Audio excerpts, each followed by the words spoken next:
Hi everyone. So today we are dealing with respiratory pathology, emphysema.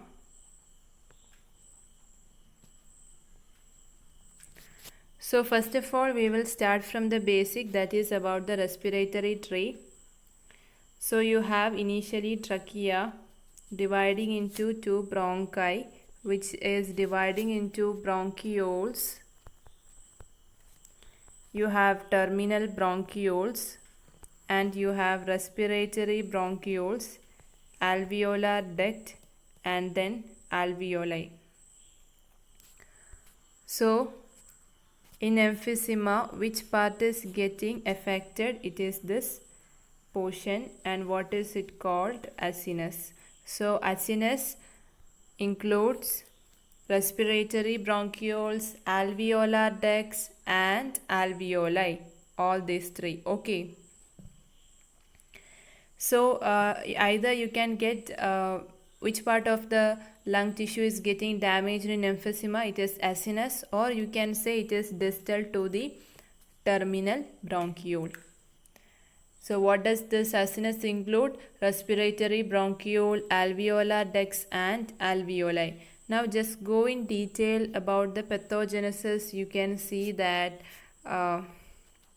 so this is the alveoli. You will have the endothelial capillaries. So this is normally there is a balance. Let's imagine some kind of inflammation can happen in any person. So neutrophil will be there. Neutrophil will release an enzyme elastase. This is actually destroying the lung tissue. Okay, it is a damaging factor at that time. But in a healthy individual, there will be alpha-1 antitrypsin. Alpha-1 antitrypsin. So this alpha-1 antitrypsin is having a property anti-elastase activity. Anti-elastase activity. So in a healthy individual, there is no problem. Even if small kind of inflammation is happening, then also that can get overcome by this anti-elastase property of alpha-1 antitrypsin. But when this problem occur is when the elastase is more, when this damaging factor is predominating and the protective factor is less. So what is the condition where you get damaging factor is predominating, where you are getting more inflammation? That is in smoking.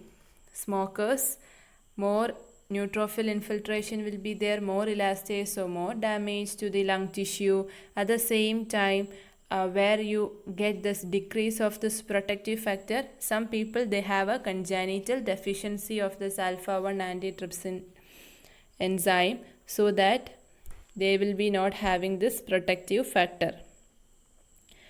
So what is the problem if the lung tissue is damaged? What is the consequence? You know that acinus is getting damaged. Normally an acinus is having a property of elastic recoiling. Now this property will be lost. There will be abnormal dilatation of this acinus. So that is what occurs in emphysema. Abnormal dilatation. Abnormal permanent dilatation of where? Which part of lung tissue? Of the acinus, or we say distal to the terminal bronchioles. Now let's see this picture. If you look, you can see this is emphysema, but still when you look these pictures, I hope you can find certain differences. What are the differences? You can make out. One is about the cavities. The size of the cavities is like one is so big in the first picture, the second one it is so small, and more normal tissue of lung you can try to find in second picture rather than the first picture, isn't it? Here you have got big cavities and all. So this is actually pan-acinar emphysema, and this is centri-acinar emphysema. So emphysema is of mainly 4 different types. So first one we will discuss about centri-acinar emphysema. Okay, centri-acinar emphysema, the name itself will give you the answer. Central part of sinus getting damaged. So we may get confused. We know sinus is three component. Okay, that is respiratory bronchioles, alveolar ducts, and alveoli. Now, what is the central part? Respiratory bronchioles. So respiratory bronchioles. Suppose I would like to draw a small depiction how you can remember that. Okay, two colors. So the central part, that is the respiratory bronchiole, is getting affected. Okay, this central part is getting affected and the terminal part is spared. The alveolar ducts and alveoli will be spared. Only the respiratory bronchiole is getting affected. Okay, so that is centriacinar emphysema. And here another point which you have to remember, this is seen in smokers. Now when it comes to pan-acinar emphysema, the name says entire acinus is getting involved. Now next one is distal acinar emphysema. So distal acinar emphysema, what the name says, distal part of the acinus is getting damaged. So which part will be damaged? Alveolar ducts and alveoli will be damaged, and so again I would like to draw the same picture so that I hope it is easy to memorize. Okay, so which distal part is getting affected like this? So what happens? Alveolar ducts and alveoli is getting damaged and the respiratory bronchioles is spared. That is in distal acinar emphysema. Now what about last one? Irregular. So irregular means in the acinus irregular some areas are getting involved. Fibrosis and scarring will occur. So which is mostly seen in smokers. So we know that emphysema, the most common etiological agent is smokers. Among that, which two types are mostly seen in smokers? One is centriacinar, another one is here, distal acinar. So it is easy to remember where a certain portion is involved. In that cases, it is seen in smokers. Centriacinar and distal acinar, certain portion of the acinus is getting involved, isn't it? So you can correlate this point. They are seen in smokers.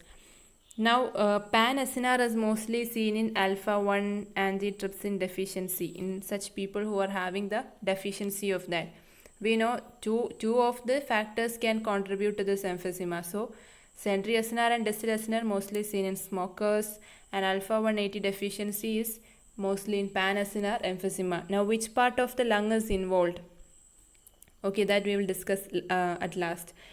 And another point about centriacinar emphysema is that it is the most common type which is seen clinically.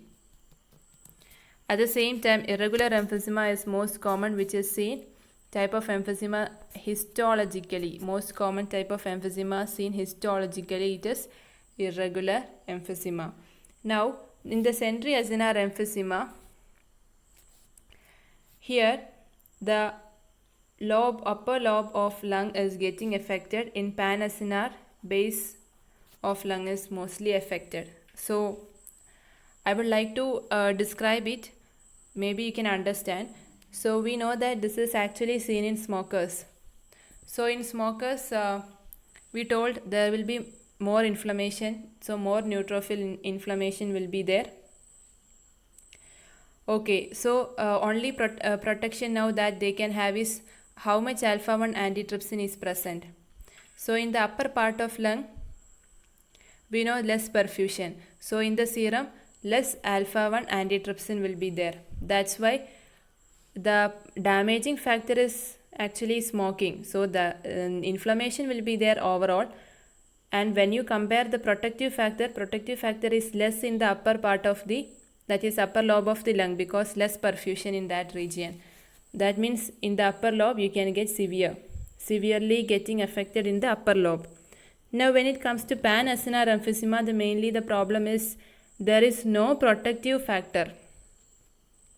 Alpha-1 antitrypsin deficiency is less. So alpha-1 antitrypsin deficiency is occurring. Okay, alpha-1 antitrypsin enzyme is less. So in that case, we will look whether the damaging factor. So the patient, the neutrophil infiltration more will be in the highly perfused region. That means in the lower lobe. So base of the lung is getting more affected. So I think you no need to go for such explanations and all. You can just remember it. Centri ulnar, the upper part of the lung is getting affected, and base of the lung is getting affected in pan-ulnar emphysema. So emphysema has got some other name, that is pink puffer. So pink puffer, and here the patient is actually having a pursed lip breathing. The patient is need a much effort for breathing, so he will be using accessory muscles of respiration also. Okay, so the patient will be having weight loss, and in this patients there will be late onset of cough with scanty sputum. The patient will be non-cyanotic. So you can learn this by comparing with chronic bronchitis, which is having another name called blue blotter. So that's all. Thank you.